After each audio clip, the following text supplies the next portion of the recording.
from the garden? Yeah, it was delicious. No. Mustn't do that. Forbidden fruit. Oh, God, sorry, I'm joking. Oh. Ce soir, au Festival international du film à Cannes, une œuvre qui dure 3h30 et qui a déjà provoqué des remous, ne serait-ce que par son titre, La maman et la paix, point de suspension. Une femme me plaît par exemple parce qu'un homme que j'admire est amoureux d'elle. Quel plus grand hommage peut-on rendre à un homme que de lui prendre sa femme? We made a terrible mistake. The doomsday clock might be about out of time.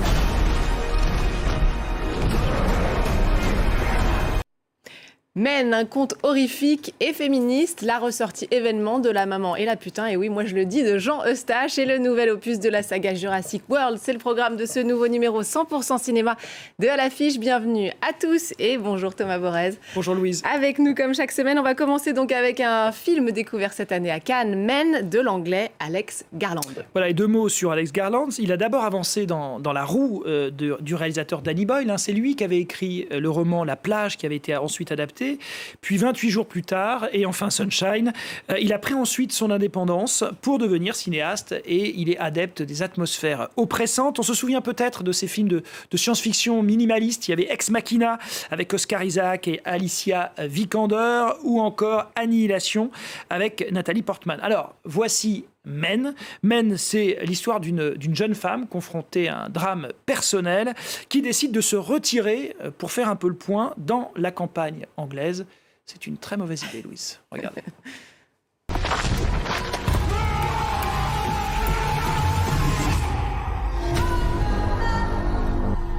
A man followed me out of the woods.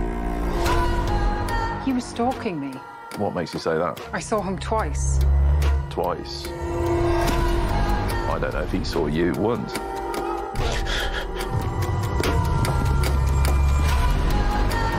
Shall I play a game? You hide, I'll see. You must feel an awful sense of guilt.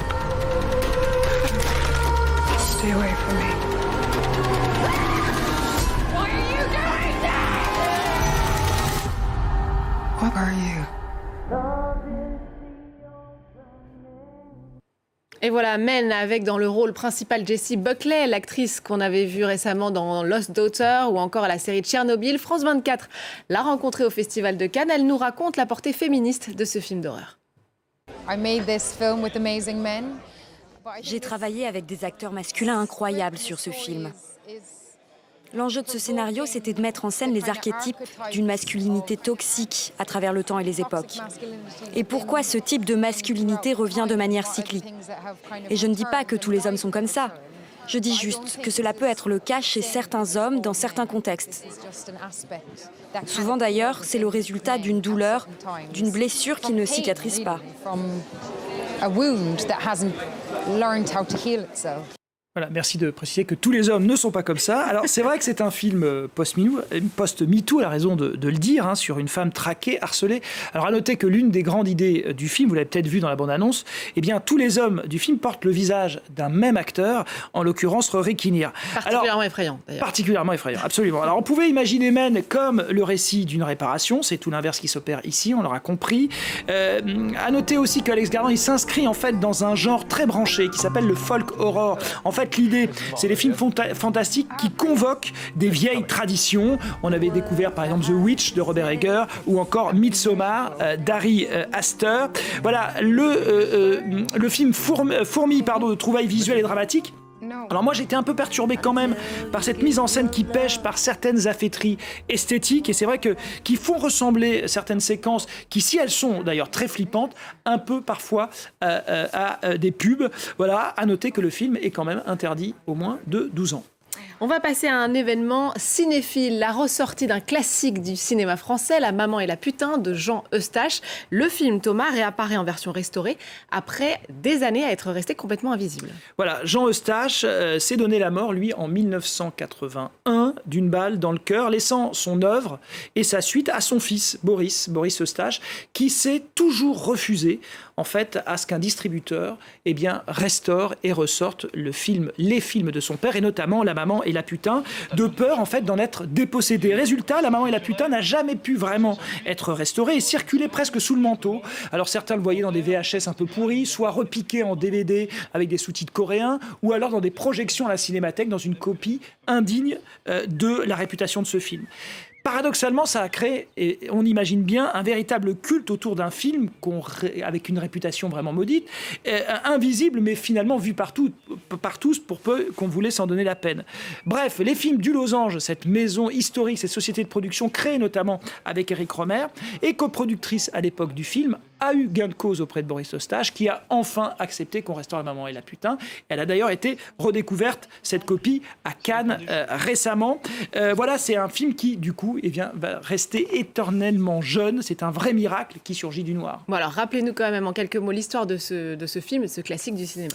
Alors, qu'est-ce que ça raconte ? Difficile de résumer. On dira que c'est l'histoire d'un jeune Parisien, Jean-Pierre Léaud en l'occurrence, qui se réveille à côté d'une femme, c'est Bernadette Lafont qui l'incarne, se précipite dehors pour en trouver une autre, c'est Isabelle Weingarten, avant de croiser par hasard celle qui va devenir sa maîtresse, c'est Françoise Lebrun. Image. Bah écoutez, s'il vous plaît, autant que ça, mais baisez-la, tiens, baisez-la pendant que ce serait à l'ombre. Comment voulez-vous faire l'amour? Tendrement ou violemment? Chaque matin, chaque jour que nous ne passons pas ensemble est un jour que nous perdons. C'est un massacre, c'est un crime. J'ai envie de rebaiser avec vous. Pourquoi les femmes n'auraient-elles pas le droit de dire qu'elles ont envie de baiser avec un type? Écoutez, mon vieux, je dois vous dire que vos amours commencent à m'emmerder. Je suis affreuse. Mais vous avez une façon d'être affreuse qui vous va très bien. Foutez-moi le camp! Oust! Je liquide! Mon cœur est une fleur d'automne, sans ça. Comme vous êtes beau, comme vous êtes con, comme je vous déteste. Je vous le donne. Voilà, La Maman et la putain avec notamment le couple mythique Jean-Pierre Léaud et Françoise Lebrun. En 1973, le film de 3h40 tout de même était présenté à Cannes et avait suscité l'indignation d'une partie des festivaliers. 50 ans plus tard, Françoise Lebrun nous raconte ses souvenirs au micro de Renaud Lefort. Pour La Maman, quand on a monté les marches, au départ, il n'y avait pas de souci majeur. Et puis, il y a eu la projection qui s'est passée quand même de façon assez excédée, assez agitée, je ne dirais même pas ça, mais on sentait que ça choquait vraiment. Depuis que je vous ai rencontré, je me suis fait des petits rêves érotiques avec vous. Et j'ai l'impression que vous ne devez pas être mal au lit. Et à la sortie, ça a été vraiment le charivari, quoi. Ça a été les hurlements, les bravos, Jean-Claude Brialy qui nous soutenait, Jeanne Moreau qui était venue soutenir l'équipe du film, les gens qui nous criaient « Quelle honte, quelle honte !» Moi, je trouvais ça très rigolo.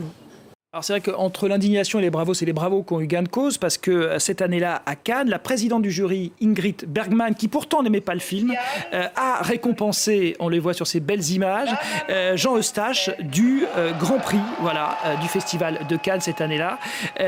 Alors que dire sur ce film incroyable? On pense à un film intimiste très français, une espèce d'intimité débraillée comme ça.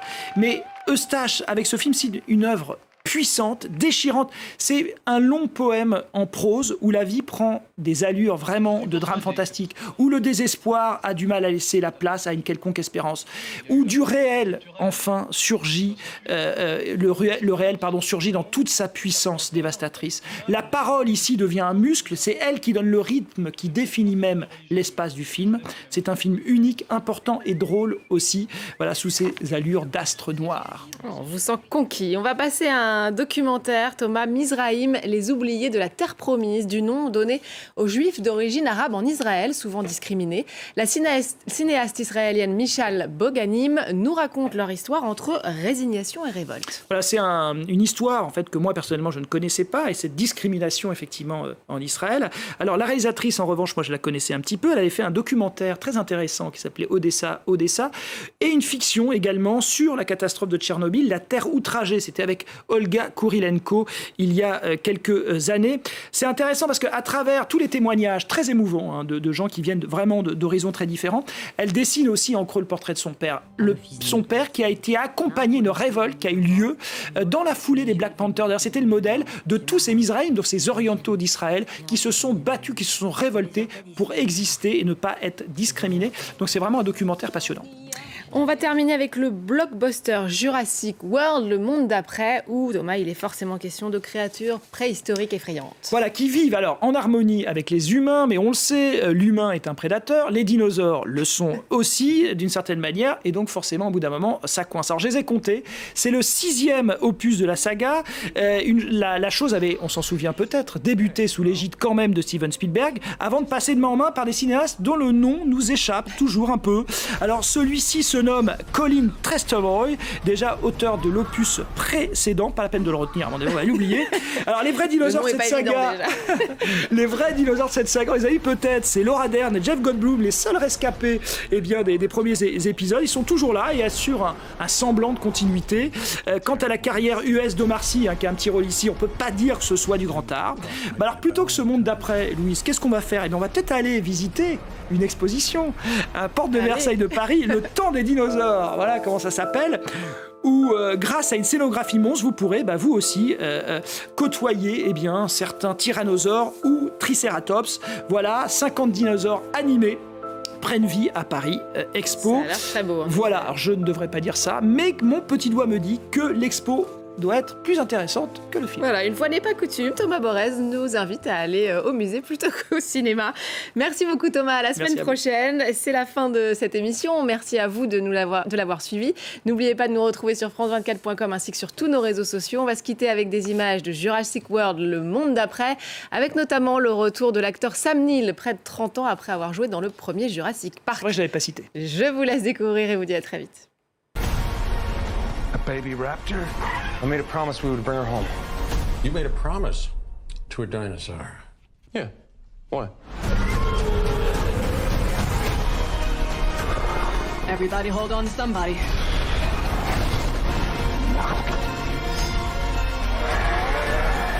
That can't be right.